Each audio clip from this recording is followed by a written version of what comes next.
on a déjà converti l'action créatrice en une certaine conceptualisation qui va créer des idées et des positions hein, qui font la liaison entre art, environnement, écologie et plutôt entre sujet et objet.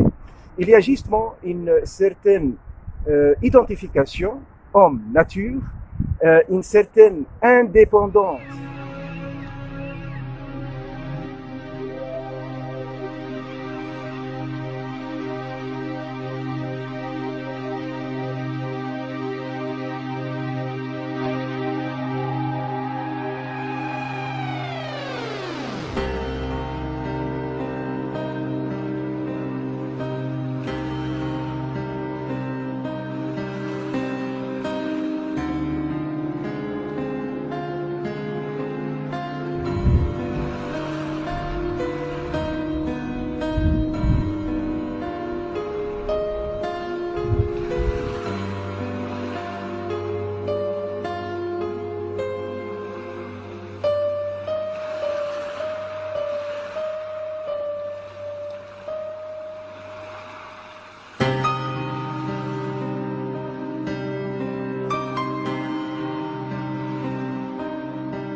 Il n'y a plus d'œuvre, l'œuvre se dissipe dans la totalité de l'environnement, dans l'ensemble naturel environnant.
Une ligne qui se veut être ligne de force imaginaire reliant par deux fils jaunes la tête du lion, une roche gigantesque, au paysage en face, et évoquant les lignes des vagues dans les clapotements furieux des marées pour évoquer Arthur Rimbaud.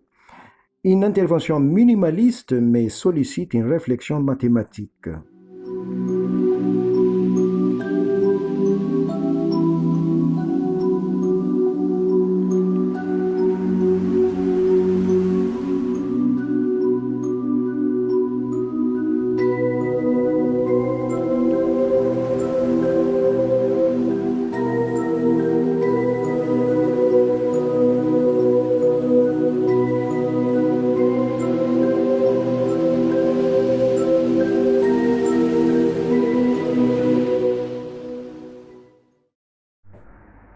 Avec 5 filets blancs et 5 colorés sur la facette de la roche, on a continué à introduire la ligne droite dans le chaos des paysages rocheux, permettant la création d'un dialogue visuel entre au moins deux roches, mais aussi entre un passé géologique dépourvu de l'acte humain et une présence sensée quelque part.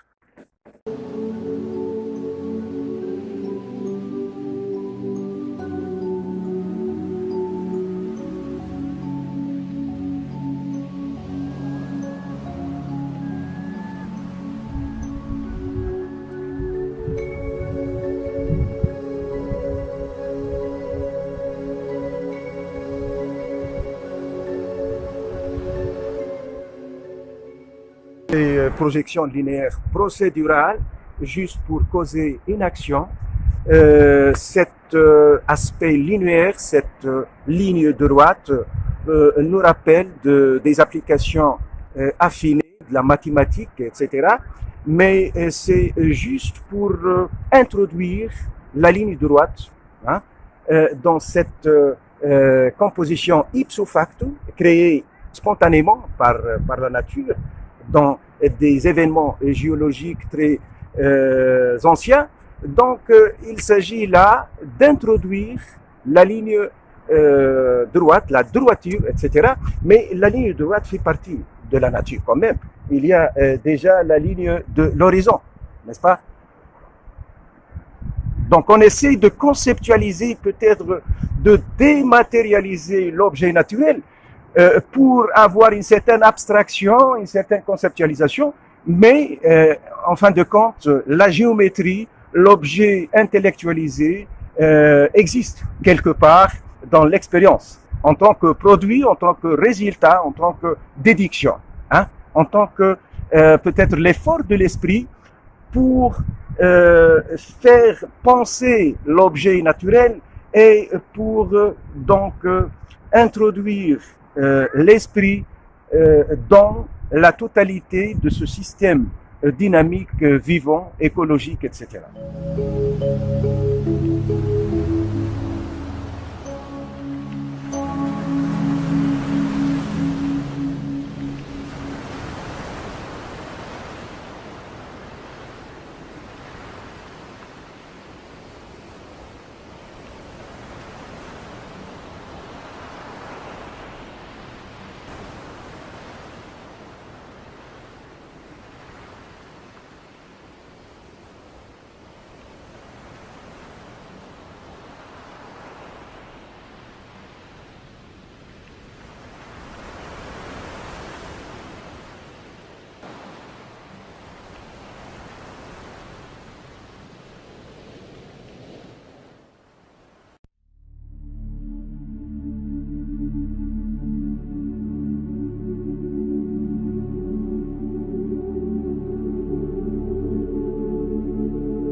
Il s'agit justement d'un va-et-vient entre l'œil et l'action.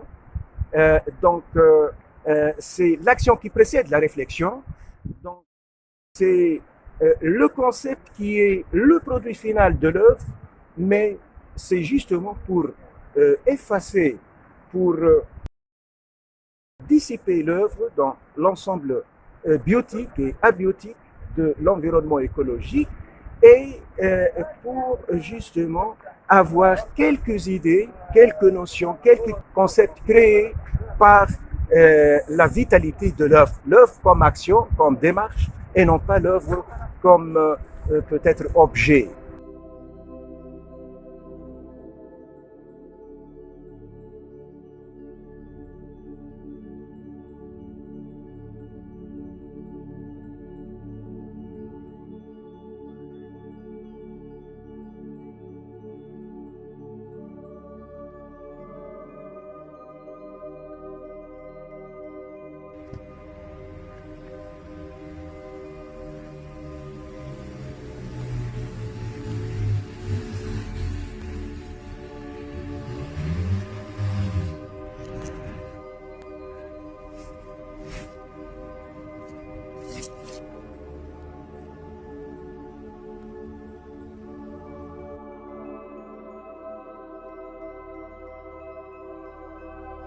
Dans cette troisième proposition, on a tissé une toile d'araignée dans une ouverture sculptée déjà depuis des milliers d'années et on a incité les passagers et les visiteurs du site d'y traverser.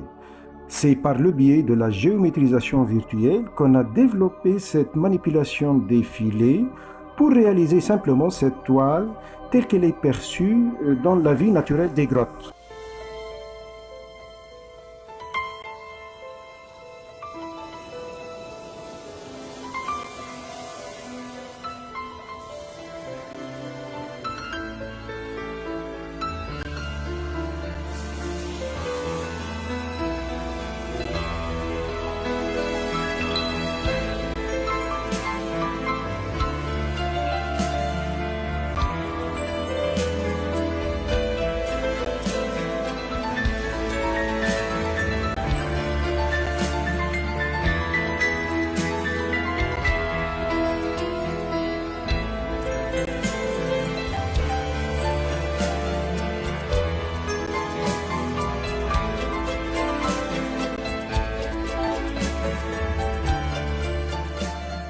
Concevoir, donc, n'est pas s'égarer entre les embarras des idéalités, mais se doter des potentiels de voir et de se guider donc à percevoir autrement.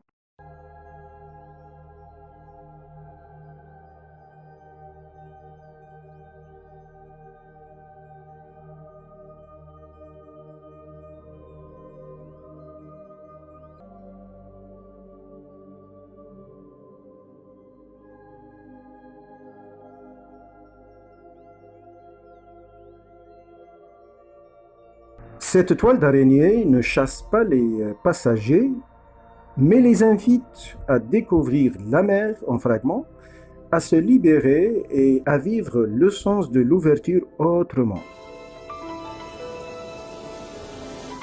En dépit qu'elle soit symbole d'abandonnement et de délaissement, elle invite les gens à voir et à contempler. La transformation de ligne en rayon est susceptible d'être retrouvée dans la courbe représentative des fonctions linéaires.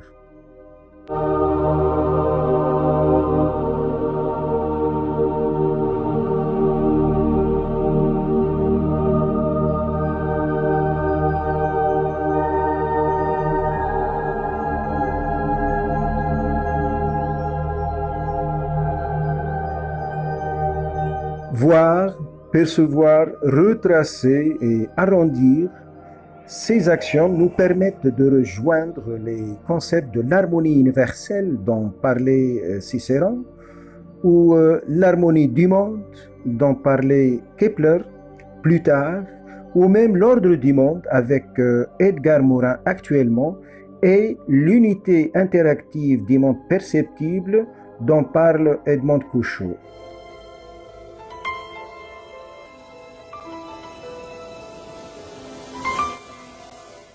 La forme naturelle saisie en fonction du raisonnement géométrique nous permet de mettre au point la valeur de l'unité dans l'univers naturel et de décrypter certains éléments de richesse dans les potentiels de la perception du monde, dont le sensible et l'intellectuel se rejoignent mutuellement et dont la pérennité tient beaucoup à ses vertus propres dans la science formelle que dans l'art in situ.